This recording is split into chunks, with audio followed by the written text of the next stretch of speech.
one can stop me now.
Can't stop me now.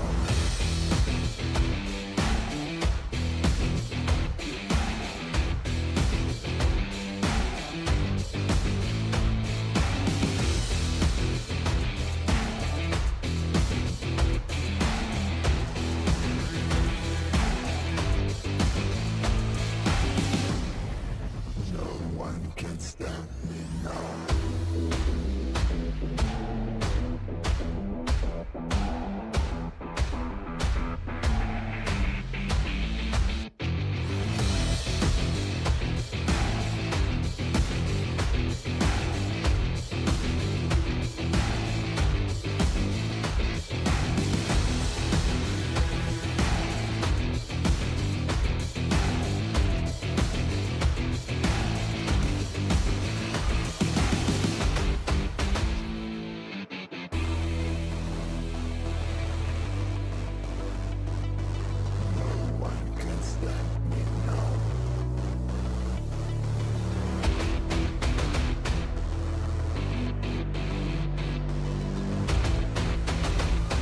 No one can stop me now.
In the past 5 years, we have witnessed the birth of countless excellent teams and players in all 5 major regions. They are still remembered by us to this day. At the same time, we also remember our fans who loved us from the very beginning. On the occasion of this 5th anniversary, let's turn back the clock to the starting point of PUBG Mobile Esports, the Southeast Asia region, where all the stories began. As the first world-class event, PUBG Mobile Star Challenge gathered professional players from all over the world. With continuous development, the 2019 PUBG Mobile Club Open Global Finals is undoubtedly the most exciting event. 2019 Fall Split Global Finals, ladies and gentlemen, give yourself a round of applause! Among the countless rising stars, one shined particularly bright. Bigatron Red Aliens, a team from Indonesia, Bigatron Red Aliens! just got first place in the PMCO Southeast Asia Fall Championship, earning the chance to compete in the PMCO Global Finals in Malaysia. In the subsequent prelim stage, intense competition kicked off immediately. And finally, they advanced to the Grand Finals in 2nd place. BTR demonstrated impeccable strength in the competition. By the end, BTR was leading the lobby by a significant 106 points, bringing the first ever championship title to the SEA region.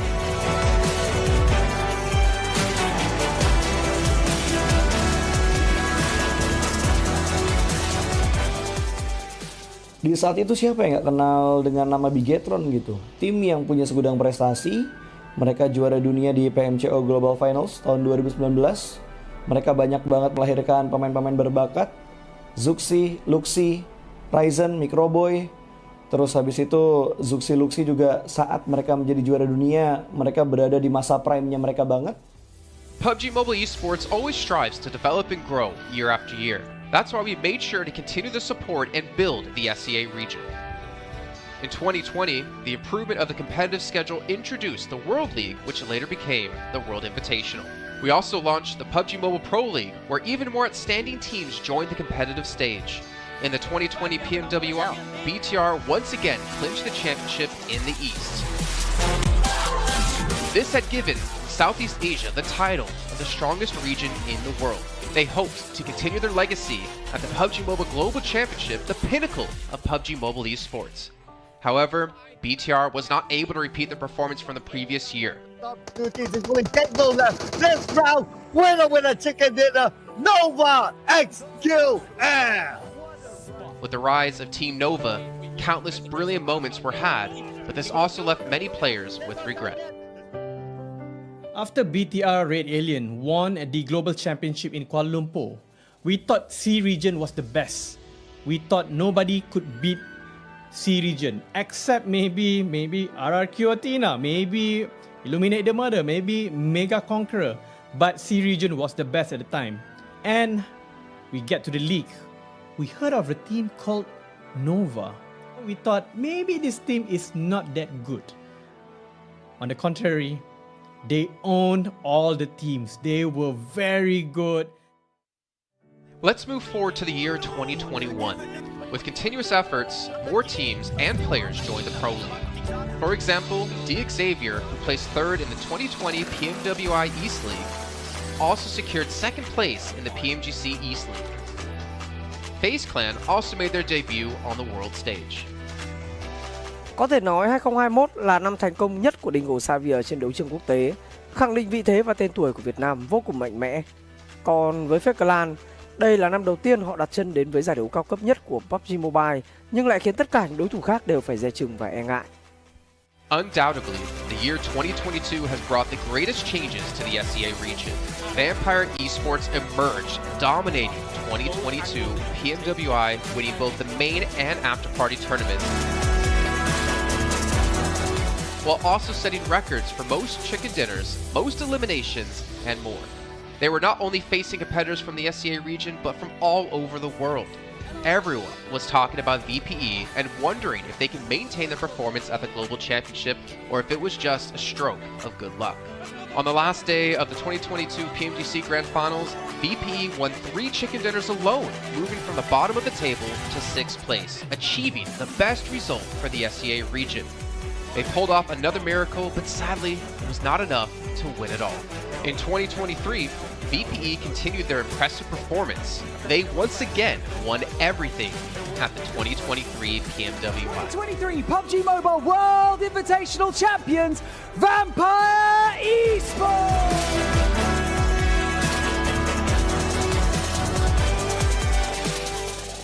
ก็ย้อนกลับไปในปีที่แล้วนะครับเอาจริงก็ผมมองว่าน่าจะโอ้โหไม่มีใครที่จะมองว่าทางฝั่งตัวแวมไพร์จะซักเซสได้ถึงขนาดนั้นนะครับเพราะยุคนั้นเหมือนทุกคนจะโฟกัสไปทางฝั่งตัวอินฟินแล้วก็เฟซแคทที่มีแบบว่าผู้เล่นดังๆนะครับแล้วก็ถ้าจำมันได้เหมือน PMGC ปีล่าสุดมากินไก่แบบเบิ้ลติดๆกันในวันสุดท้ายเหมือนเอาจริงน้องๆก็เคยบอกเลยว่าเฮ้ยเราเครียดกันไปหรือเปล่ามาเป็นตัวเองดีกว่าเล่นแบบปล่อยจอยได้แบบจอยเลยสุดท้าย3 ติดจบอันดับ 6 ของโลกซะอย่างนั้นนี่นะครับแวมไพร์สปอร์ตเหลือเชื่อจัด But don't forget, Alter Ego, an Indonesian team, showed a very strong performance by winning the Super League twice.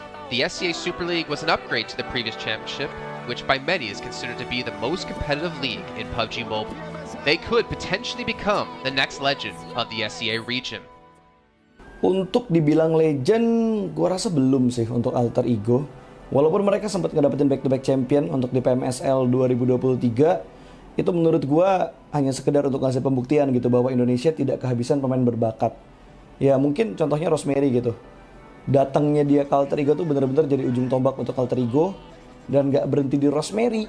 Masih ada Alpha juga yang didatangkan oleh Alter Ego untuk mengisi kekosongan atau kekurangan dari Alter Ego.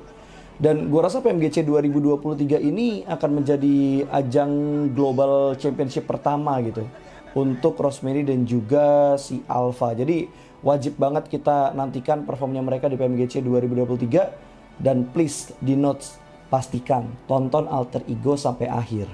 Of course, there are many more teams we haven't mentioned, but these teams will all take part in the 2023 PUBG Mobile Global Championship. So what do you think?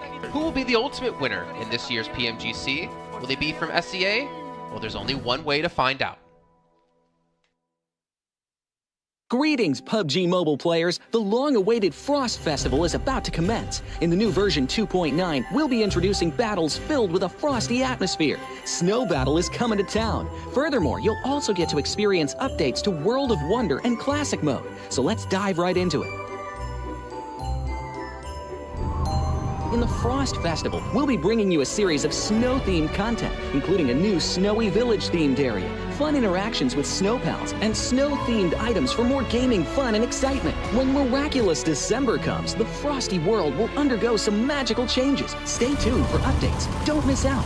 First, let's take a look at the new themed area, Snowy Village. The village covers a wide area of 280 by 150 and has loads of supplies. It's located near Stalber in Erringdale, Iceborg in Livik, and Goroka in Vikendi. In addition to the buildings on the ground, the underground area of the Lucky Ice Tower is also worth exploring. Make use of the 2-story layout to experience a completely new battle experience. Sound the bell in the Lucky Ice Tower, and you can even summon rewards. Additionally, the village also has a snow rail, which can help you quickly move around and gather supplies. It allows you to navigate flexibly between different areas of the village and also swiftly relocate to advantageous positions during battles for your team to counterattack more effectively.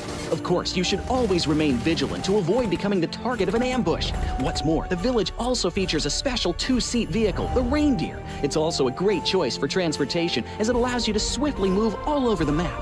For intense battles, we've also prepared festive and practical battle equipment for you, the Snowball Blaster and Snowboard. The Snowball Blaster can be used in many ways and has loads of functionality. When you aim it at the ground or a building, it can create a snow pile cover for you. When used on enemies, you can temporarily transform them into lively snow pals to restrict their movement.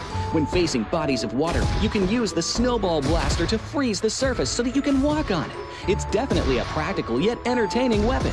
After transforming into a lively snow pal, you will be unable to use firearms to do battle. You'll only be able to rely on basic actions such as walking, running, jumping, and swimming to evade enemy pursuit. It takes some time before you can revert to your human form. Let's build a snowman together. The snowboard will also bring you a whole new experience. Apart from helping you glide and move on various surfaces, it can also be used with the snowball blaster. Explore the many possibilities and use these two items to have all kinds of fun. We've also designed various interactive mechanics, such as searching for snow toddlers, lucky ice, and the snow blast zone. When you encounter a lucky snowman on the map, don't be in a rush to leave. There are 4 lost little snowmen hidden near the lucky snowman. Search for the 4 hidden snow toddlers and bring them back to the large snowman. You'll then receive a token of gratitude. There are lots of lucky ice scattered across the map. Shatter the ice to get the supplies inside. Try using a melee weapon to break the ice more easily. Furthermore, snow has engulfed some red zones on the map, and the falling snow will bring about many interesting effects. Players within a snow blast zone will be transformed into a lively snow pal if they're hit by the snow. If the snow lands on the ground, a snow pile cover will be created. In this World of Wonder update, we'll be introducing a brand new transformation skill gameplay and a catch me hide and seek gameplay for you to enjoy the transformation skills to the fullest. Of course, you can also use this skill to create more interesting creations. We've also added a Snowy Village map template to celebrate the Frost Festival with creators. Additionally, we've also made some updates and improvements to gameplay devices, game parameter settings, and the editor. For more details, please follow the official PUBG mobile community. We'll continue introducing the latest WoW content to everyone. As for Classic Mode, we've also made some improvements to vehicles, firearms, creation mode, emotes, settings, and more. First, we've enhanced the designated marksman rifles. Some DMRs can be equipped with the full auto mod to fire in full auto. We've also improved the attributes and handling of some vehicles to enhance your driving experience. We've also added a new garage mechanic. From now on, you can choose your dream ride during matches. Meanwhile, we've also added a custom SFX adjustment feature. You can adjust the volume of some sound effects to whatever best suits you. As for creation mode, we'll be introducing some quick view features for watching the victory dance and fireworks displays and the new Frozen Kingdom themed performance in order to provide players with more possibilities for creative content. Furthermore, we've expanded the emote backpack. Now you can equip more emotes before entering the battleground.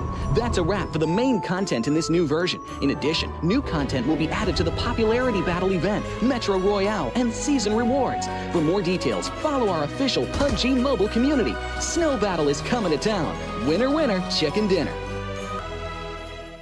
In 2020, while the eyes of most PUBG Mobile viewers were focused on Southeast Asia as well as other regions, there was one region in particular that went under the radar, the 2020 EMEA League.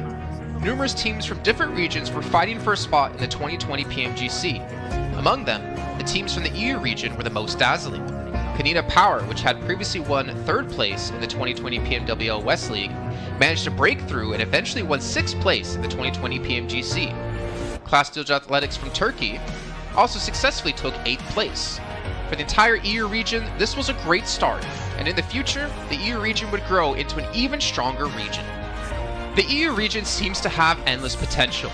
They always have a number of astonishingly talented newcomers. In the 2021 PMWI, in addition to the veteran team Kanina Power taking 2nd place, the newly reorganized team in 2021, Next Ria, Xenox in the smokes, the solo by themselves, surprisingly won 3rd place. The EU region seems to just have endless potential. There's always a number of astonishingly talented newcomers coming up through the ranks, developing their skills, and in 2021 at the PMWI, you had some of the veterans there for sure. Kanina Power taking 2nd place, an incredible performance to get that 2nd place. But not only that, you had the reorganized team for Next Ruya in 2021 who won PMPL Turkey. They came 1st in their region and then were invited on the back of that to the PMWI West to take 3rd place. So these new talents working as this new roster at the time, a phenomenal resurgence there, and there's so much more left in the pipeline, I'm sure, for this region. I'm really excited for what the future has, and I can't wait to see what they've got. In the 2021 PMGC, teams from around the world gathered once again. First of all, worth mentioning is that among all the participating countries in the grand finals, Turkey had the most with 3. Among them, teams like S2G and Next Ria finished 4th and 6th respectively. This was a massive achievement. The efforts of the EU region are constantly bearing fruit. Now they just needed an opportunity. 2021 yılında Dünya Şampiyonası istediğimiz gibi başlamıştı. Çünkü West aşamasında 3 takımımızı birden ilk 6'ya sokmayı başardık ve büyük finallere 3 takımımızı göndermiştik. S2G 4. olarak buraya katılma hakkı kazanmıştı ve kadrosunda Rip7, Timber, Kalse, Sylas gibi isimler vardı. Büyük finallerde ne yapacağını çok fazla kestiremiyorduk temsilcilerimizin çünkü dünyadaki takımların iyi performansları söz konusuydu. Büyük finallerde temsilcimiz S2G 4. olmayı başardı. Nexu'ya 6. olmayı başardı. Maalesef Fenerbahçe ilk 8'in dışarısında kalmıştı. Ama bu takımın ileride çok iyi şeyler vaat ettiği konusunda herkes hemfikirdi. Next, let's go directly to the 2022 PMGC. At a time when everyone was focusing on whether Nova could win 3 consecutive championships, a team that was not originally a favorite to win was about to become the focus on the stage. S2G performed consistently in the first 2 days of competition, always maintaining a position at the top of the leaderboard. And on the final day, S2G changed its conservative tactical strategy and sought to gain more elimination points in the last few rounds. And in the last round, S2G secured the championship with 15 elimination points. The champion of 2022, it is S2G! They finally broke through and made history for the EU region. 2022 Dünya Şampiyonası bizi büyük zaferler getirdi. Tabii ki Dünya Şampiyonası başlamadan önce bu zaferlerin geleceği konusunda çok bir fikrimiz yoktu. S2G kadrosunda bazı değişiklikler yapmıştı. Takıma yeni katılan oyuncular vardı. Özellikle Reis ile birlikte takımın form seviyesi gerçekten çok yüksekti. 2022 Dünya Şampiyonası finallerine 2 takım göndermeyi başarmıştık. Bir tanesi S2G, bir tanesi Fireflux. Maalesef 2 takımımızın kaderleri birazcık farklı oldu. İlk günden itibaren S2G sürekli olarak zirveyi kovalarken Fireflux için işler iyi gitmemişti. 3. gün geldiğinde S2G güzel maçlar geçirdi ve şampiyonluğu Türkiye'ye getirmeyi başardı. Bu Türkiye e-spor tarihindeki en unutulmaz başarıydı. This year, the EU region has continuously produced even more strong teams. First of all, G Gladiators won first place at the 2023 PUBG Mobile Pro League Spring Regional Championships and third place in the 2023 PMWI. Veteran teams like Nexuria and Canada Power have been performing better and better this year and successfully qualified for the 2023 PMGC. Subsequently, hot recent teams like Mad Bulls, BRA Esports, Major Pride, Elise Esports, Demorte, among others from EU, have also successfully gotten a spot in PMGC. They all look forward to continuing the success of the EU region in 2023. There are many questions surrounding PMGC. Will S2G successfully defend their championship? Will another EU team lift the trophy? Could it even be a team unexpected to win it all? Let's witness it together in Turkey.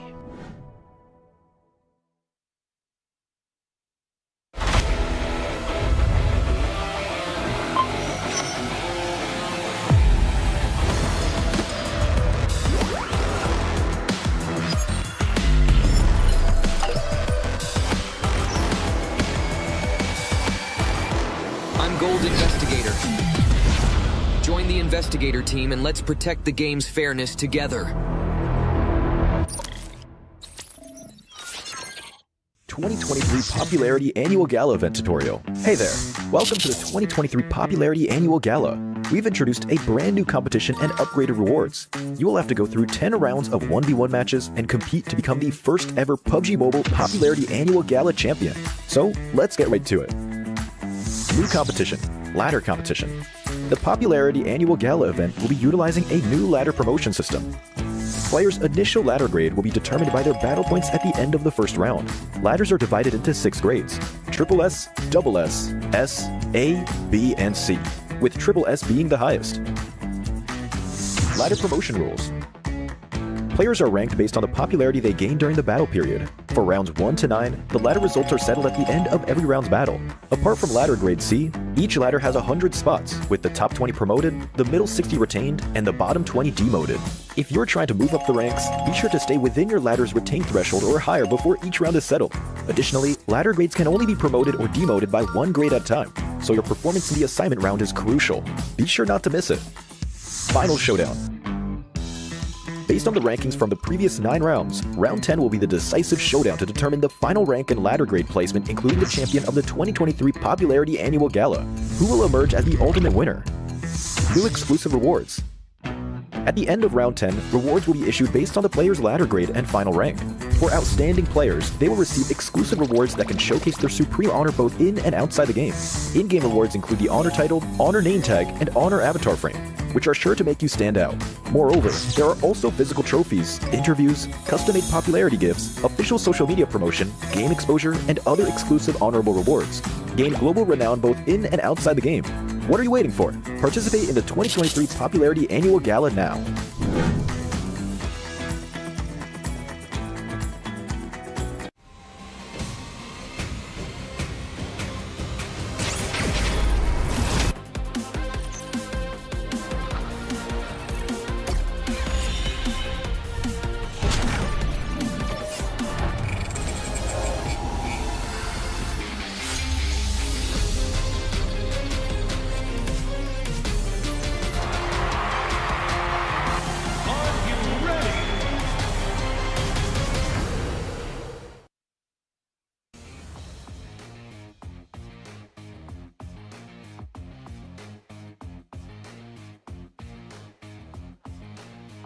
Welcome back to the PMGC 2023, and this is going to be the last chance stage here. And I'm live in Malaysia, Battle Arena PJ, with me none other than Potato coming out from Alter Ego. Now starting off our questions and brief interview for the day. Now, for Alter Ego, you guys were PMSL champions back-to-back for 2 seasons, but it feels like there's a lot of challenges for you in the PMGC League stage. What was the biggest difference if you compare during the PMSL and even the PMGC now? Oke, jadi buat Alter Ego sendiri, kalian itu back-to-back champion di PMSL dan sekarang kamu berada di survival stage PMGC. Jadi apakah perbedaan di antara PMSL dan PMGC itu sendiri? Oke, kalau perbedaannya menurut kita sih dari segi adaptif di tim-tim global ini ya. Karena dari segi adaptif atau adaptasi mereka sangat-sangat kuat lah. Jadi mereka nggak ada patokan mau gameplay gimana, jadi mereka menyesuaikan dari segi gameplay. Okay, if you ask me the difference between PMSL and PMGC, most of the team at this PMGC, they know how to adapt with the situation. They don't have like one specific play style or they want to play passive or aggressive. No, they're not doing that. They just adapt with the situation and improvise from there. So I guess that's the biggest challenge for them as well then. And now, based on yesterday's matches, are there any adjustments? Since today is your last day playing as well, you have to wait for tomorrow. Will there be any adjustment for your team to just make it for the next stage and get a better result? Oke, jadi buat hari ini adalah hari terakhir buat Alter Ego sendiri. Apakah menurut kamu sendiri ada sesuatu lah yang kamu ngerasa bisa nggak kamu lolos ke survival stage nanti gitu? Kamu harus apa yang kamu harus lakuin buat kamu lolos ke survival stage? Apa yang harus kita lakuin sih pastinya lebih ke mematangkan kesalahan kemarin ya. Jadi kita belajar banyak dari kesalahan kemarin. Kita benar-benar adjust lah untuk hari ini karena hari ini kita terakhir bermain dan grup green besok masih grup red dan yellow masih bermain. Okay, so for me from Alter Ego, we want to do our best. We already touch up our mistake. We already learned from the past, and yes, of course, today group green and versus red, but then red is gonna play in tomorrow. So I think we're gonna perform really well so that group red is not gonna qualify easily to the last chance. Now I'm gonna touch that for a bit more. Since you mentioned about your mistakes yesterday, and it's so hard to actually identify your mistake in a very short time, can you state out some of the mistakes that's quite major for your team? Ya, kamu ngomong-ngomong, kamu ada ngomong tentang permasalahan yang terjadi lah, mistake-mistake yang terjadi. Bisa nggak kamu cerita sedikit aja, apa salah satu contoh mistake-mistake yang terjadi di kemarin hari? Mistake yang kemarin terjadi sih kita belum expect sama keisengan Semnan ya. Jadi benar-benar dari semua map kita benar-benar deket sama dia dan lumayan mengganggu gameplay kita lah. So the things that I don't expect is the playstyle from Sem9. So that's the mistake that we learned back then is because of our drop spot in every map is quite near with Sem9, and yeah, we don't expect these things gonna happen, and yes, they give us so much trouble. I mean, that's the unexpected to be happening on the global stage, definitely now. You mentioned about Sem9. Are they one of your greatest threat when it comes to this stage, or will there be somebody else so far? Kamu ngomong Sem9 nih, kamu mention Sem9. Apakah Sem9 itu salah satu tim yang kamu ngerasa PR terbesar kamu, ataupun ada tim-tim yang lain? Enggak sih. Karena emang kemarin iseng aja, kita nggak expect dia bakalan main seiseng itu. Okay. So basically, it's not really Sem9 is our biggest threat, but then we just don't expect they're gonna play like that. Okay, we might have more surprises for today, by the way. With tight points among the teams, and you still have a great chance to make it to the last chance stage. What's your focus to improve your rankings since today is your last day? And what do you think is the most important outcome for today's games? Okay, jadi kalau kita lihat dari point system, poin kalian itu tidaklah terlalu jauh untuk kamu lolos ke ke last chance. Jadi, apakah fokus terbesar yang kamu mau fokusin hari ini supaya kamu bisa lolos ke last chance? Kita lebih ngemaksimalin tiap game sih. Jadi kalau tiap game kita mendapatkan hasil yang bagus, poin juga bakalan ikutan bagus juga. Jadi kita fokus game per game. Okay, so basically we're gonna focus on each game. We're gonna focus on our first game first. It's because of I believe if we focus on each game, the point will come afterward. So we're just gonna do our best in every single map so that we're gonna maximize our point. I agree. It's one step at a time, one thing at a time as well. But we're done here on Stage Live. We're going to toss it back to the casters. Good luck, all the best for all the teams out there competing, especially when it comes to Green Group. Today will be the last day performing, and the next day they have to just wait it out. We're just going to toss it back to the casters. Casters, take it away.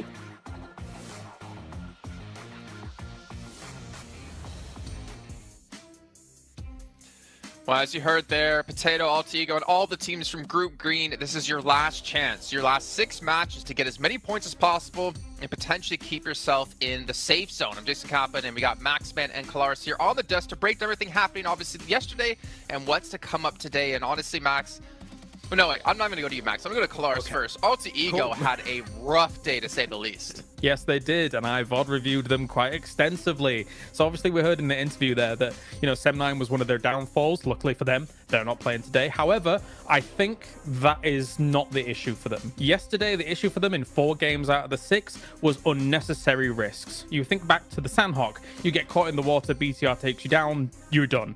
You think, and the other water scenario on Erangel as well, that was not required whatsoever. The first game on Erangel, where they're coming late to the circle, they're trying to go for a central spot. You're too late. Try and play edge instead. Again, another unnecessary risk.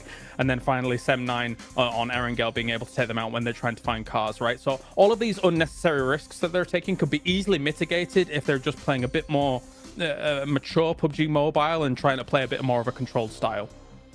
Well, there you go. Before we can hop into some more analysis here, Max, I know you're just ready to talk. Got to remind you guys at home about the Infinix GT10 Pro official smartphone here at PMGC 2023. And while you're on your new lovely device, make sure you check out TikTok with the tag PMGC 2023 to find out some stuff behind the scenes, hopefully some interviews, hopefully anything for you guys to watch. And of course, if you do post about the event, make sure you use the hashtag as well. But Max, as you heard Kalaris break down Altigo, there's another team out there we really have to focus our attention on, a team who had a special invite into the group stage.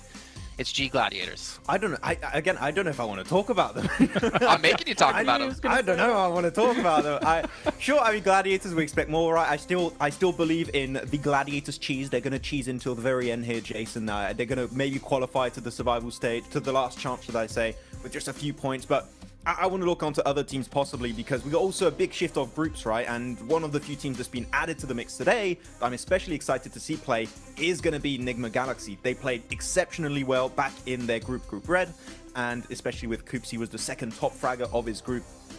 One of the best pickups, I would say, in the entire year of PUBG Mobile Esport, right? With how they are able to take these fights now, how aggressive they are. I'm especially interested to see how they're going to fight for their spot in Pachinki on Erangel against, I believe it's Deek Xavier, how that really unfolds. But Enigma Galaxy has to be one of the teams that everyone is looking at to qualify for the grand finals, so they're a very big favorite for me here going in these matches. I'm hyped for them. I'm also hyped for Duxan as well, because South Korea, let's go. Here we are. Oh. They're awesome. They're awesome. And I mean, to be fair, they had a great start to their group initially, and they kind of fell off slowly as time went on. But I've said it multiple times, as South Korea constantly gets more and more days, more games on the board, they're great at assimilating information. All of their teams, all of the teams that qualify for PMGC. So I'm hoping for Duxan to prove big here again today.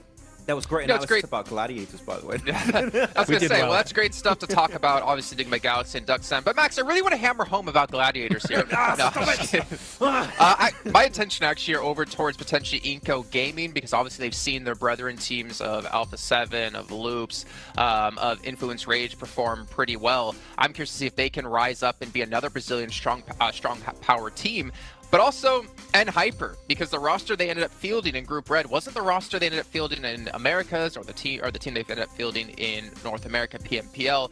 I mean, to be fair, GFan on the roster was surprised to see them do so well in the group, considering GFan's kind of been out of the team for a while now. But they have, I guess, a lot of pressure coming their way from North America in general, considering they're our only representative. And I don't know. It's going to be tough, man. That's all I can say. I know that Zifan is watching a lot of, doing a lot of viewer parties, watching all of the different regions. So I think that might have helped out, actually, because he knows kind of what to expect in these matches against all these different teams, how they're going to rotate, and how these matches are going to be unfolding. So maybe that has been helping them out quite a bit. But it can't help you against the domination of Brazil right now, because Influence Rage are just running away with it. And as you said already, talking about Inco, Jason, they have already played at this stage. Nenebich in particular, one of my favorite players of the region, that I would like to see them potentially climb up. But that would be too many Brazilian teams almost in the grand finals.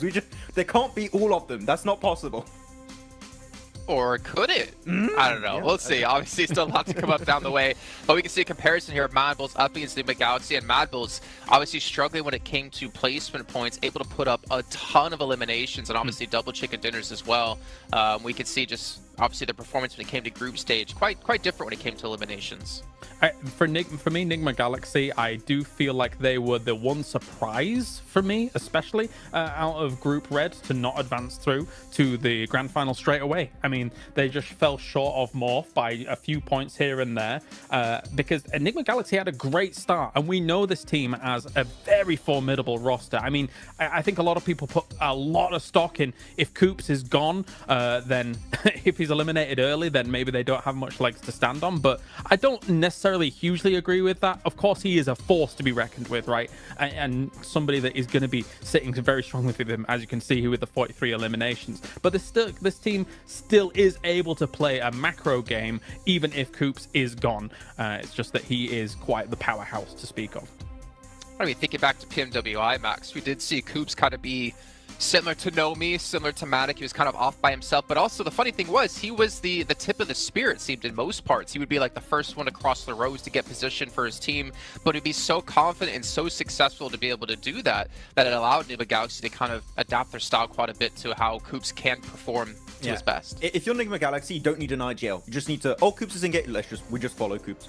Enable him. No, just enable Coops exactly to kind of take these fights, because clearly, as you said, he is the spearhead of these scenarios. He is the one that is leading the charge for this fight, and a lot of the time it's very successful when it works out that way. And the rest of the team, sure, they can frag out. We know Lord, we know Freak, we know how Rauf can also pop off in these matches, but clearly it's just the setup around Coops. If he gets knocked, pick him up. You want to keep him alive as much as possible, which is what I wanted to see almost from Quest with Al-Hajj, but it's just not been the case. Al-Hajj has been going out early, so it goes to show how important it is to keep a star player like Coops alive until the very end, because it increases your odds of winning those matches pretty significantly. So yeah, I hope that it's going to work out for them, though.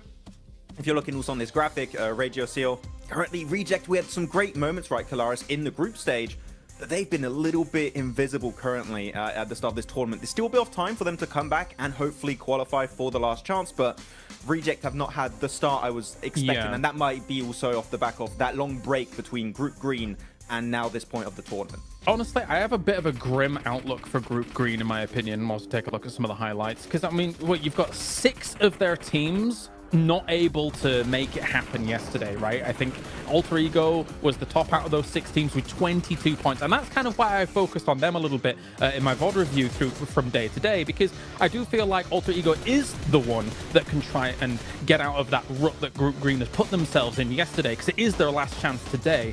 So much so that I do believe that Alter Ego will make some big changes coming in today. Like, for example, I think that they're going to go north on Sandhawk, because Hyper goes down towards Camp Charlie, which was a backup drop since they moved away from that northwest island, for example. So we'll see if that actually pans out here today. But yeah, I think they've got a tall mountain to climb as Group Green today, for the most part. I will say this. I'm 100% in agreement with you, Klaus, but one thing we can't forget about is that the difference between 16th place and 8th place is 15 points. Now, obviously, if you're Melissa in the situation, that's over doubling your points, but it's not that big of a gap at the moment. So it's really going to come down to those potential 1, 2, 3 points. That means whether you're into the last chance or your unfortunately PMGC run will be done. So it's still extremely close, but yeah, it is kind of eye-opening, Max, as we look at Group Green just struggling down towards the bottom of the leaderboard. Yeah, actually, I got a few numbers right now. Group Yellow, on average, have 40.5 points. Group Green have 26.3. So there's a pretty significant disparity between the teams that are between these two groups. It is going to be a bit rough. There's room for them to, of course, catch up here, but as we know, for the survival stage, it's only 2 days. The team of Group Green only have 6 matches remaining to have an impact on the leaderboards. And after, I mean, Kalaris in esports, this is always the worst scenario to be in. You just got to stay and watch and just hope that the other teams around you don't perform well, which is the most insane situation to be in, because you just cannot have the impact you're hoping for anymore. No, for sure. It's a terrifying prospect to actually kind of stare down. For Rejects, of course, I think that obviously right now they got themselves 17 points yesterday. Compare that to the group stage that they had, which was 188 points in total. For me, I don't know if 2 days is enough for Rejects and rotating lobbies for them to gain traction, because Rejects' performances came in the latter stages of their group as a whole, compared to some of the earlier days and the early results. That said, as well, there's some uncharacteristic numbers that came out from yesterday. Procedure, for example, only 10 eliminations across 6 games. This is a team that can get that in one game, no problem, considering what we saw from them in the group stage. So my eyes are also on them, aside from Alter Ego, because I just think that they're capable of more. 100%. I completely agree, and unfortunately, we're just not seeing out of them and the Twins. But you know what? Obviously, rotating groups. I think for me, as you kind of mentioned, right? Like we have rotating groups. It kind of doesn't favor some of the teams. But for me, PMGC is always about finding the best all-around team, because there's so many different kind of mini tournaments within tournaments, right? You have your group stage where you play out the same teams over the course of 3-4 days. Then you have this event where you have rotating groups. You have to be adaptive. Then you get to the grand finals where it's going to be a sprint, or I guess the last stage coming up in just 2 days, where it's really a sprint, right? With just 2 days of play. You got to be good all around, and we're going to find the team to be just that, hopefully, very, very soon. But one team I did want to focus on, just really quickly, because I want to throw this out there in case it happens. Influence Rage. You're so far in the lead, there should be no chance you're ever going to fall into the bottom 8. Do you start to hot drop on some teams' potential, start to kind of put yourself in rotational paths of some of the teams, well, obviously not them because they're not playing here, maybe Mad Bulls is a better case in the situation, to punish teams and prevent them from potentially qualifying? Because Influence Rage will come tomorrow, Mad Bulls is today. We always theorize this, and it pretty much never happens, right? but I want to see it! You want to see it, okay, but other teams going to take that risk? I'm not quite sure. You could do it if you want at the second half of the day. I think now is a bit early to do that. You're safe. You're not 100% safe, so just... Mad Bulls? You don't... I mean, for Influence Rage, I would just say, just play the half of the day, just chill, normal. Then if you want, and see how it happens. I think the earlier you do it, the more responsive teams are going to be to that, and they're going to adapt around you, potentially hot dropping them, right? So if you Influence Rage, Mad Bulls, BTR, maybe you want to take a bit more time before going for a play like that. I don't know who you'd want to pick out. Maybe Rejects, maybe also Gladiators right now could be a team to take down. I don't know. Could be. I have a thought. I do think Mad Bulls is relatively safe. I mean, considering that I think that the performance will continue here throughout the day. I think if you were going to target anybody based on these two groups alone, I wouldn't even mind looking towards Procedure for on Erangel. If you think about their potential rotational paths from something like Yasnaya going up against kind of Rozog, sometimes those can potentially clash from time to time, and Erangel is the most, as we all do our little things. Please sir, I want to be next. You know, I think that could be a target. If they were going to do something, I don't know whether they will though. I'd even go on Alter Ego, to be honest. I think that would be a good team to take down. Maybe. They could be a threat. I mean, that's a good point. If you prevent people from hot dropping you when we get into the last chance stage, then it means your position's going to be a lot cleaner. You're limited in games. You have a better chance of qualifying through. But let's see what's going to break down as we're heading to our first match of the day with Sandhawk. Going to throw it over to our commentators, Jack and Blink, to take it away. Thank you, Jason. Oh, it's exciting already because I kind of like the way you can see we're all there in anticipation. It was cool. I like the way you kind of had, the we're in school blank. We want to get our opinions. Oh, in. yeah. Because even me and you were speculating, we're theory crafting. It's sick, man. This week's going to be so damn good. Like, the quality of games yesterday was great. If that carries on, I'm living for it, blank. Yeah, I mean, we were having a little chat behind the scenes there. I mean, to be honest with you, there's a lot to talk about here. You have some of these groups here that are now playing their last day. It's Group Green. This is their final day today before we head in towards tomorrow. Everyone gets 2 days of play between both the survival stage and that last chance. And some of the players, some of the teams in Group Green are in real danger right now. It's a stressful experience. You Alliance, they look happy. They look ready to go. They look very, very excited to get things on the road here. They had a pretty good upwards trend over in their group. Didn't start off so strong, but ended it quite significantly well. Obviously not getting in towards that direct invite stage, but yeah, for Group Green, things do get a little tough here. And we were chatting about, like, there was really only a couple of teams from Group Green that we actually thought were fairly decent towards the end of it, and it kind of felt like the group of death. But the more we look into it, the more we see there's actually some very, very good teams in some of these other groups that definitely deserve more praise. Absolutely. I think that's sort of the speculation that we had when we came to this agreement, like looking back on it, in retrospect about the rose-tinted goggles or green-tinted goggles, really, the upper echelons of that group were absolute masterclass, right? Even Reject Tokyo can be lumped in with that, with how well they were playing over that week. But since coming into this, well, hang on a minute, hold that thought. It seems that hot drops are happening, blank. What's going on here? Straight into the action. Is that Mad Balls under pressure already? It is Inco versus Mad Balls here. And we saw this versus Mad Balls in the very first day of their group versus Falcons. They lost their hot drop, but they're used to it now. They're expecting something to go off. They've already found one knock off the bat here. Let's see if they can find any more, Jackie. How far can they go with this then? Fleek getting the reload off instantly, trying to assess the situation. Now, Mad Balls always feel like they were hit with pressure on Sanhok. Even back in regulation of Group Green, they were being tested for control.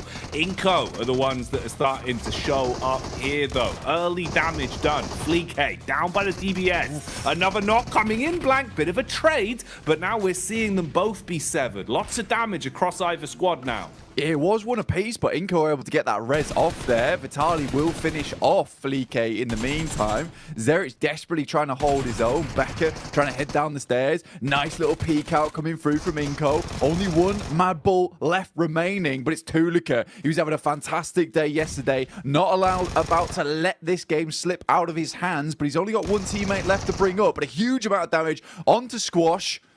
Last player alive, Tulika. Can he clutch this out?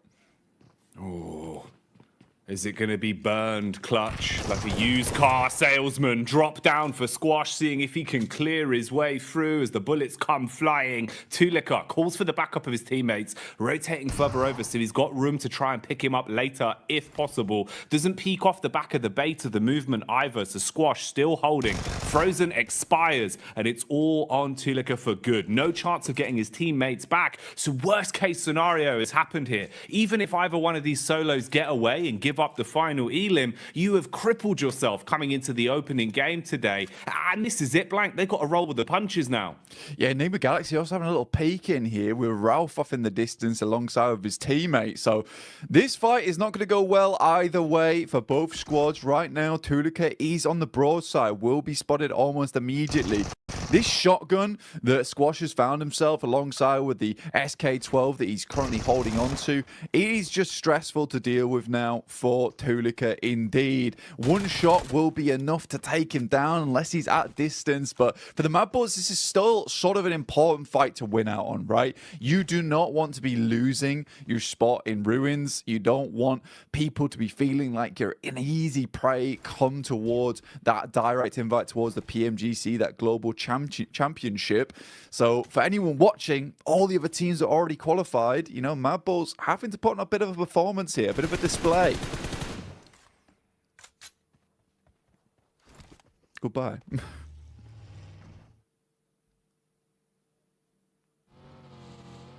And with that, Tulika will move onwards. Ralph takes out the final player there from Inco. Difficult stuff ahead now for Tulika himself. Be moving forward here, Jackie. Oh man, that is a rough way to start this off, Blank. You know, we're coming into it thinking that we have time to speculate, give a bit of a lay of the land, if you will, for our viewers at home. We got Jason's favourite, just what he ordered, you know, fresh from the oven there, the hot drop specialty. Mad Balls just walking away with just the one man as well. The worst case scenario, really, Blank. And then a third party to steal that last elim. Ooh, wrap that up in a neat little package. If that isn't a little taster of the sort of shenanigans we're going to be seeing today, then I don't know what would be. You know, maybe like a beef stroganoff. Yeah, I mean, for some of these teams, some of these squads, right, it was kind of interesting because we were sort of speculating, is Mad Balls going to be the one to hot drop? In the end, they have to, but it's Inco who does engage that. And I think for Inco, maybe not the greatest thing to happen. I mean, we were talking about how, you know, here on Sandhawk, you do want to try and get as many points as possible, squeeze out as much as possible from this map, because you're only going to see one of it anyway. You don't want to go heavy on these games. Tixie all by his lonesome here. No one else to help him. He's got a DBS versus the three-man squad here of Quest. Easy, straight around the corner. Easy two-pump, double barrel action. Straight into the face of Kitsune as well. Causes him to go bounding around like a very aggressive bunny rabbit. And he's put the foot down, Blank. At least hits onto a one. The sprint out as well. Basically just offering themselves up as sacrifice there. Those are some freebies for Gladiators. You get the response in as well for the situation. Get everyone back on their feet. You're going to be happy with that. Yeah, you're going to be really, really pleased with the fact that Tixie's able to hold his own on this compound. It is typically where Tixie does play as well, over towards this eastern side, able for the rest of the team to get over towards him as well. And I think that is nice. That's a nice regroup coming through from Gladiators. A lot of times they've been fairly slow on that approach. If one player is all on his lonesome, backup doesn't come half as quick enough a lot of times. So for Tixie, he is thanking his teammates, clapping them on the back there. That is a very, very pleasing result for Gladiators. Not so much for Quest, currently on 13 points. It's not really looking too good for this team, even after the absolute mad plays we saw from Al Haji yesterday.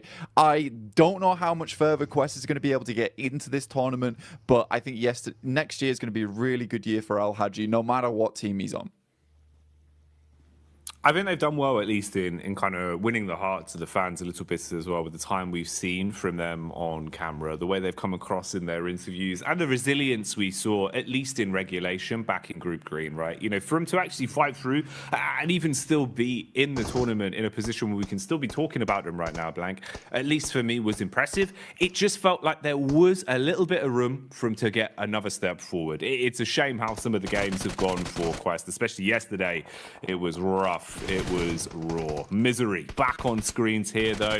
Evos instantly aggressing, looking to try and build themselves a few points on this one. Misery got the early knock off with the UMP. Redface and Co now moving in to clear out the upper compound as well, and flushing their way through anyone that dares to peek into them. Yeah, it's a nice little fight there from Pasija Evos versus N-Hyper, leaving them down to one player now. And I think for Pasija Evos, this is very well set up. Yesterday didn't look too great for Pasija Evos. I mean, they were doing extremely well over in our group stage, but kind of fell off just a little bit there towards our first day of play for Group Green. 21 points, though. It's not terrible. It's not ideal either, but it's good enough. Pasija Evos, it is just Misery now coming up against some of the players here from NASA. Xenox will open things up. And what more can he get done? Bullets down range early on. It's good high ground, good position to be in. They've got a great understanding of where exactly they could be potentially fought from. Bit of a move on the go here as well, as we see the rotation from Evos off the back of their cleanup. Now finding a bit of a safer compound to play in, but they've been startled, detected from across the road. We're lying in wait. It's Melise of all squads. hit and miss yesterday, Blank. Honestly, to be fair with you, mate, I feel like we saw a truer test of them, at least in Group Green. You know, from what we saw yesterday, it felt like they were struggling a little bit. Even CEO later, there were times where it felt like this guy was a bit of a one-man army. I don't feel like he was as quick to the mark yesterday. I'm hoping, obviously, with a day of rest, you've come back in a little bit more fresh-faced today. Would like to see some improvements from them today.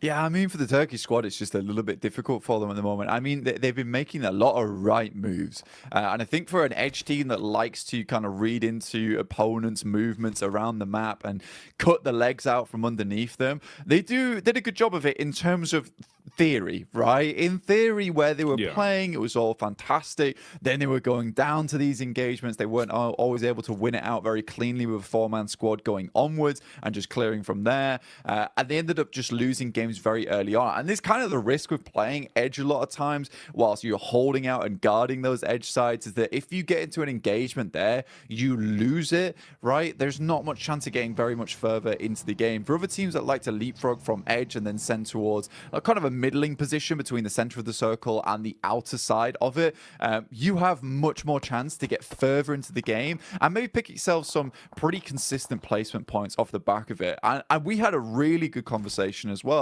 yesterday, or even this morning, actually, bloody hell, mixing up my time zones. It's all going so quickly right now, where we were talking about, you know, look, some of these teams yesterday just came out absolutely swinging, and I think in this format you have to, whereas other teams sort of got in their own heads a bit. Yeah, that was one of the big focal points we were kind of sort of umming and ahhing over, about how you could see the difference of, let's say, a team like Influence Rage, who came out just playing their style, just absolutely giving it, right? Any opportunity they had to just swing on a fight, play confidently, going into an engagement basically thinking, you know, we've already won this. They're just thinking about the points being in their pocket. You're going to have so much more of a better time of it than going into it giving so much respect to teams, overthinking these situations. And we've seen that change. A lot of our squads from Group Green, it feels like their play styles have kind of flip-flopped more so than anything compared to what we were seeing during that regular point. This is an interesting one, actually kind of ties into that. You can see here, Reject Tokyo at least getting a bit more confidence to fight and contest for center control. A little bit lucky there in terms of the draw of the circle, but it works out. You've got a compound, you're in a good spot, and they're going to be pleased with this, mate. They'll be chuffed with that, Blank, because when they had center control, when they felt comfortable early in a compound, this is where we saw some of the better games from Reject, because honestly, they're great on defense, good comms. It just felt like getting there was rough for them. They've been playing a lot of Edge, and it hadn't been working out too well. I'd hope that would be a positive change. Bit of a fight potentially developing here as well. You've got the push up the hill. Focus is drawn from NASA towards the backside, but a few bullets whizzing on by. Room for a bit of a scrap here. Yeah, I think for Enigma Galaxy as well as Nisa, this is a case where potentially Enigma Galaxy will just think about just swinging wide of this, potentially trying to get in underneath towards Painan. I think Enigma Galaxy is a team that is very well known for some of their more smart rotations. A little bit of a scout there from Ralph. He's in very much danger now of taking a knock. Luckily, the vehicle is going at a strong 90 miles per hour. Alter Ego zooming in towards where Reject is playing. Already Octa gets taken down here. They try and take control of one edge, but Reject has penned them in, locks them into one location. Now the nades can start to come through. There's a lot of damage off the back there. In the meantime, Duxan does take down Ralph. We talked about him earlier being very, very low.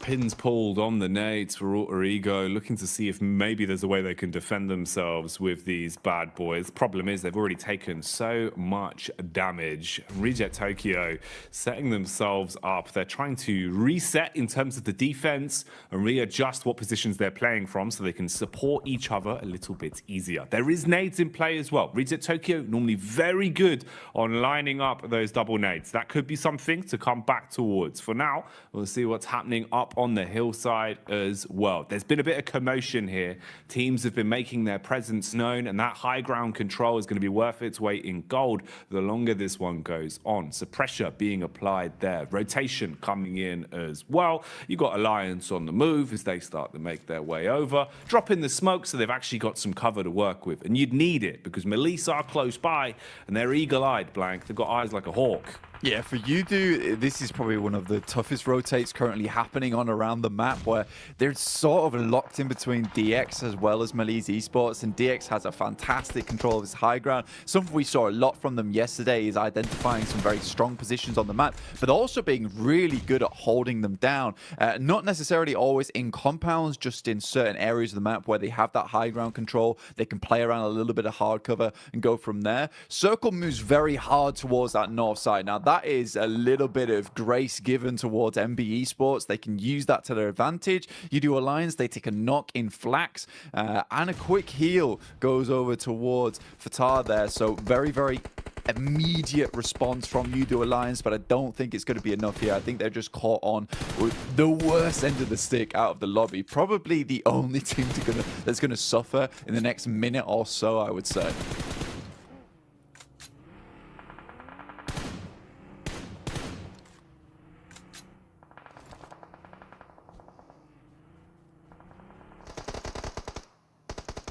Malise Esports on this side of the map. Now, Kissu does go down. Poser has a nade in hand. We'll send it over towards Nisa, but Malise Esports, again, just crumbling a lot during these days. Again, Nisa, 5 eliminations found so far. Really, really good stuff from them. I think this is interesting because it is a lot of these squads that we see a fair few times that just come into these games swinging. They tend to do well, and I would say that this is a very, very good and promising mark of the game going forward here, Jackie.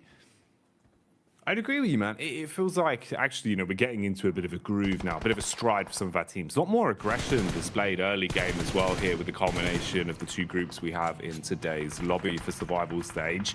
Now, they were being pulled and pushed in multiple directions here. It felt like they weren't quite sure which fight they wanted to set their gaze on, but now they've been thrust into one. They have to try and survive, taking a ton of damage up against Evos. Good lay of the land from Link as well. Knows to look towards the distance, can see just over the ridge side where his next opponent is coming from. They've got an understanding of where exactly he's playing towards, but with the bullets connecting, they're going to start to farm up these elims. Malise, meanwhile, are crashing down as well. This is Udo Alliance still trying to push over that hill. They've been doing this for quite some time, Blank, and maybe it's going to start to work out. Nice connection onto Levites. He's dropped and finished off for good, and they're still pushing in. Yeah, Cluck's doing a really good job here. I actually like the thought process we saw from Udo Alliance. Unfortunately for them, DX follow them down on that south side, which is a really cool play from DX. You don't a lot of times see teams chasing on this situation. In the meantime, Reject desperately trying to hold on towards their central compound. They left it, they moved towards that north side, but they did face off versus FaZe. But they're currently still in a strong position. Gladiators, for them, this game is very, very important. They already started things off really well with a 4 eliminer. It would be absolutely strange and weird circumstance that we see Gladiators get the majority of their points done on Sandhawk. As we know, they are horrid at this map. This is a map that they do not find a lot of success on, but already they're up to 7 eliminations. With 4 players alive, this is starting to be a really good run for them. There's an itch in the back of my brain just reminding me of one of the Sandhawk games we saw from Gladiators quite some time ago, Blank. And I just remember it starting off in the same kind of way. When the pressure's on Gladiators, when it feels like, you know, the story's not going to happen, the crazy comeback towards the end is never going to be there. It feels like finally that Cinderella story won't be written. Something like this happens. We've seen it before on Sandhawk. I don't know what causes them to play like this sometimes, but they've certainly had their breakfast this morning, and they're coming out with some fibrous maneuvers, looking very solid in the moves they're making. 7 elims to the name, Blank. How much longevity have they got on this one? We'll keep our eyes on it because Gladiators need a good game, and the individuals are playing to prove that.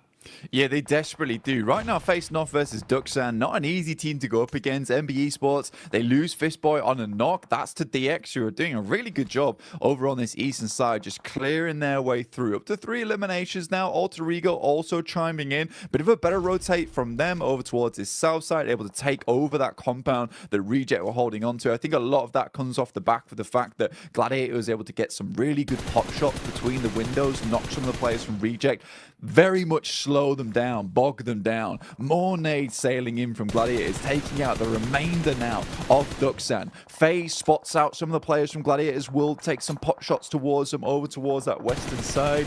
Chow gives his life for the rest of the team, but it's just Paragin now. With Lamborghini down, he is able to get in, but this is more of a survival game for them. Great circle here for the Gladiators. The last minute men, as usual, very much feels like back towards my university days where the deadline's looming and then suddenly I'm in the library for 24 hours. That's how it always goes with Gladiators, man. I sympathize them with a lot, Blank. I'm the same. Unless the deadline's there, it's not getting done. And that's the way they play. And honestly, it's working wonders for them right now. Again, you know, with every time we're looking over to them, they're starting to build up more elims.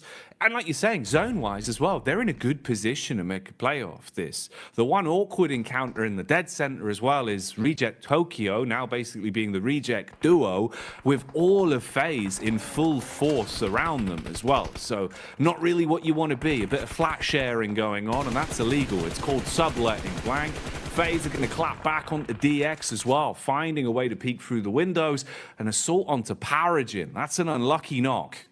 Yeah, I think right now, even though he's able to get Lamborghini up, it was kind of for nothing. This little high ground the Gladiators currently have control of was so fortuitous that they got the circle on this side. Coming off that high ground is very difficult, so they're trying to milk it for as much as they can here, stay on this top side. But it's MB Esports coming in to try and challenge us for now. Gladiators need to be ready for this one. Kitsune luckily is in position as the DBS, only able to find one though, and that's not quite enough. The rest of the team instantly needs to improvise off the back of this. Sek and Mondo are down, so it's a decent start. The nades start pouring in, and it's a nice nade on the backside towards Fistboy. Just Akaze left remaining, and Gladiators quickly cleaning them up there. Up to 12 eliminations now, Jackie. A fantastic start. Tixie's flying through the air. Matic is on the support. Oh, mate.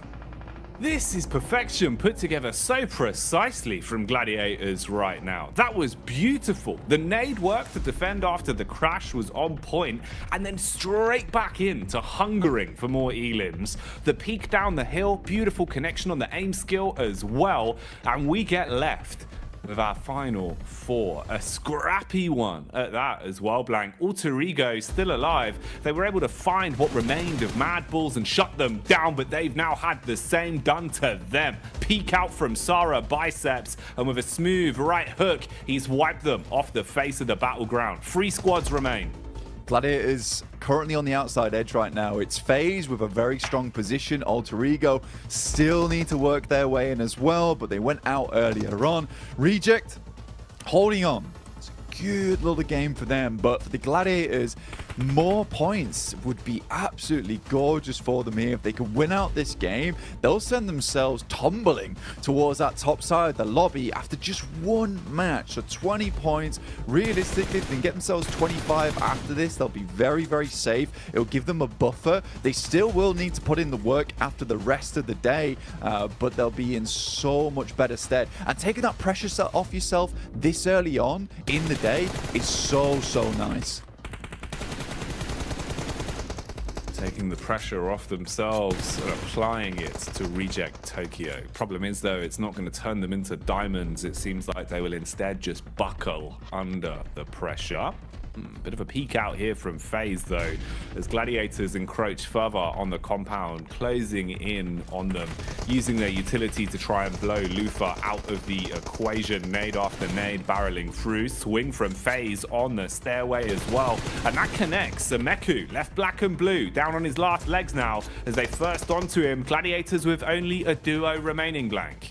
I think regardless of what happens there, I think Gladiators are fairly pleased with this result, right? Meku was always left behind to try and help the rest of the team get further up. Now it's Matic in a 1v3 scenario. It's going to be very difficult for him to pull this type of thing off. Goes for the pre-fire as the circle starts to push all these players in. Has an idea of where they're swinging. This rock is really nice to play around, but Onzen, he's on the prowl, and it will be found by the rest of the team. Mormon finishes off Matic. Regardless regardless, FaZe picks himself a nice win from a very easy rotate on that north side. But for Gladiators, that could have been a lot more for them. Either way, I think it was around about 15 eliminations they finished that game with the 6 points on top of it. 21 points is just a very, very nice start for them. And you know what? Jason might have been right to bring them up at the start of the day. It's crazy, isn't it? You know, we sit there, Jason brings out all his storylines that you think are never going to happen. And I think we hit the mark for 3 out of 3 of Jason predictions all in one game. So he's doing well today, Blank. He's doing well. Oh, look at the dance. He's happy. He's pleased with that one. I mean, starting off the day with a win here for Mela is really, really nice for him. He's got his hot water bottle in hand as well, mate. Oh, yes. Taking the heat to the next level. This is why FaZe are winning. No, they're bringing the heat in. They're warm. Exactly, Blank. That's madness. They got the moves inside and outside of the battleground, and they got the chicken dinner to boot as well. Can't turn your nose up at that one. But I think we do have to give a little bit of eyesight over towards Gladiators, looking at the stats in terms of what they got up to on that one as well. Yeah. That's a big gain from them, right? They're actually fragging as well, Blank, which I think makes the world of difference in the sense of confidence. It's what we were talking about way back at the start of the game. At least now, having a high elim game, it should perk you up a little bit. You're not going to feel so somber throughout the rest of the day. Yeah, I mean, the teamwork looked really, really good there from the Gladiators towards the end, and that's what you want to see overall. In the meantime, we're going to send you back over to the other team over on the desk. The desk team, the best team here. Like FaZe could get their victory on the board here, starting things off strong for Group Red. But to be honest, there's a lot of moving parts and a lot of working parts in this one that allowed quite a few other teams to have some decent results. You know, Max, I know you didn't want to talk about him at the start of the day, but I'm going to make you talk about him now. It's G Gladiators. Okay, you know what? They got himself some wins. I can give you that much, Jason. I think Kalaris was talking about that. The eliminations kind of got fed to them in weird ways, especially that fight versus Quest.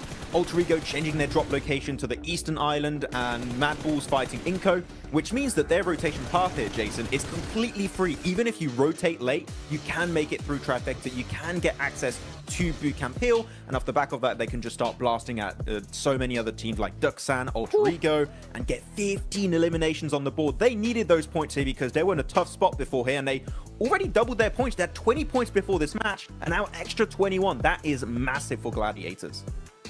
That might be exactly what they need to get themselves in more of a safer position, considering this is their last day of play overall. But another team we have to dive into here is Reject in particular, because the position they had, we were watching a little bit of a disagreement between you and Max in terms of what Reject decided to do as his own tried to center up on FaZe. So I think that they were trying to make the game-winning play, right? Like with some of their moves. They start in Trifecta, they had a 2-2, and they go to the compound, which in our region we see always as a focus point for some of these circles mid-Sandhawk. Now, they realized Alter Ego's coming in behind them. They made a ridiculous blitz through. It was risky, but they actually got a lot of points from it, 8 points in total. That's by the by. Rejects here from this point on tries to leave this compound and go north towards FaZe. I think they already took one elimination off of FaZe, so they knew that they were weakened, or in a weakened state, but it was very slow, very unsuccessful trying to breach the position of FaZe here. So I like that Rejects was trying a winning move, but it materialized. At least they got high up in this game, I suppose.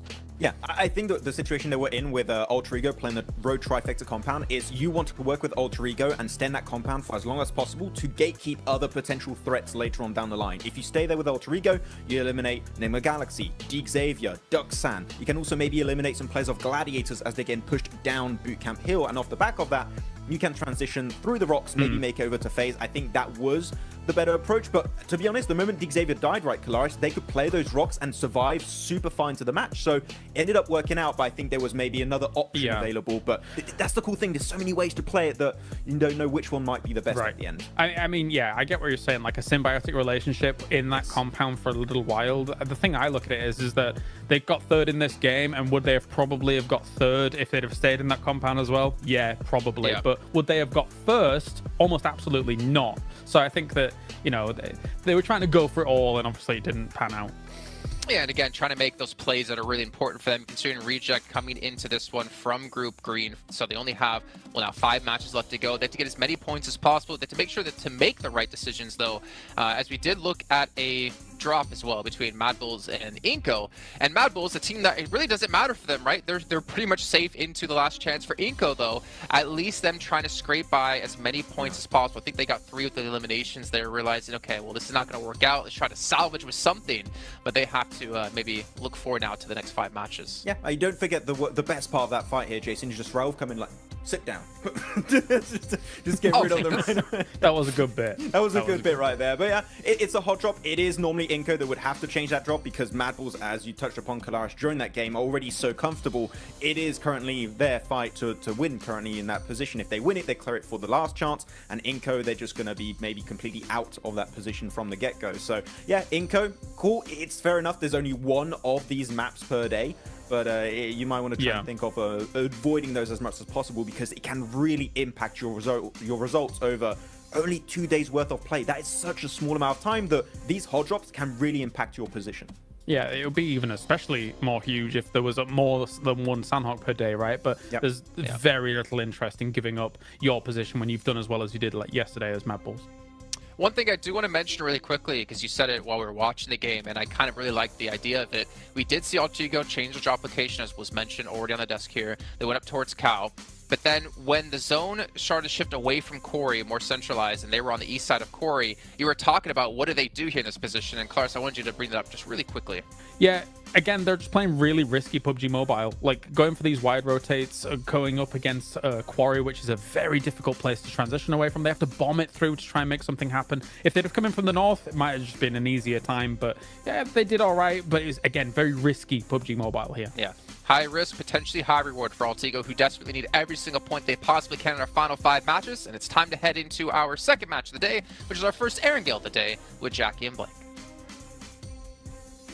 Ooh, the first of the 3 Erangels. This is good. This is always my favourite Porsche and Blanc because it feels like we start to get the more nuanced games, right? Where we can kind of expect the more unexpected. But this lobby's already looking kind of wild. So we'll see what we get, Blanc. We'll see what we get. Room for some treats. Yeah, I think that the guys on the desk touch on a really important point here is that for some of these teams, you know, specifically what Kalaris was talking about really interested me in the sense that, you know, Reject, they go for the game-winning play at the end of the day.